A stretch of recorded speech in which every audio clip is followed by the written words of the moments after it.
자, 지역의 소식과 이슈를 촘촘히 또 친절히 전해드리는 시간 뉴스 콕콕입니다. 최근 우리 지역 정치권이 특히나 관심을 가지고 있는 지역 현안이 있습니다. 바로 전북 금융 중심지 지정인데요. 지난 12일 민주당 김성주 의원이 정부가 전북 금융 중심지 지정에 대해 아무런 논의를 하지 않고 있다며 한덕수 국무총리를 질타했습니다. 윤석열 후보의 공약이었는데 금융위원회에서 한 번도 진행되지 않았다며 6차 기본계획에서도 포함되지 않았다고 지적을 한 겁니다. 그러면서 산업은행의 부산으로의 이전을 언급했는데요. 법이 개정되기도 전에 추진되고 있는데 과연 그렇다면 정부는 전북 금융중심지 지정을 위해 무엇을 했는지 또 무엇을 할 것인지 총리에게 답변을 요구한 겁니다. 앞서 기자회견을 열고서도요, 역시 금융중심지 지정을 둘러싼 현 정부의 나몰라라식 태도를 꼬집었습니다. 역대 정권과의 차이를 비교하기도 했죠. 얼마 전에 대통령 비서실장은 아직 1년밖에 안 지났다. 아직 4년이 남았다고 얘기하는데 과거 문재인 정부는 정부 출범 후에 2달 안에 박근혜 정부는 6개월 안에 관련 계획을 수립하고 이행을 했거든요. 이에 국민의힘 전북도당은 논평을 냈었습니다. 남탓만을 하면서 총선이 다가오니까 이를 쟁점화시키는 것, 이런 것에 불과하다는 내용이었지요. 지역의 현안은 정치권의 노력과 합의 없이는 해결되기가 어렵습니다.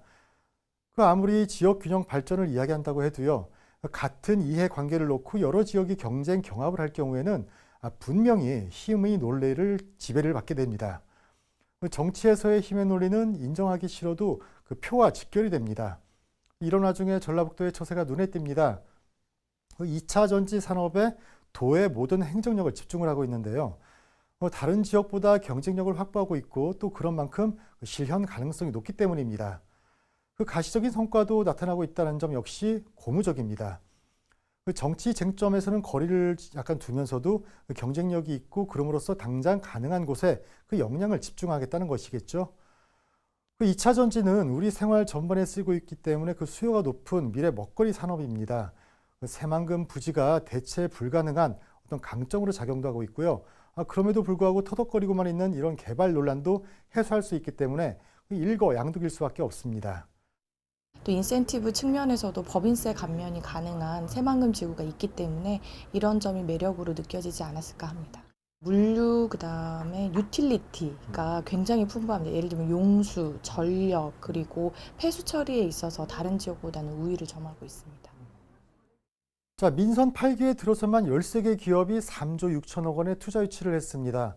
또 앞으로도 투자 유치 계획이 있고 입주 기업이 예정돼 있다고 합니다.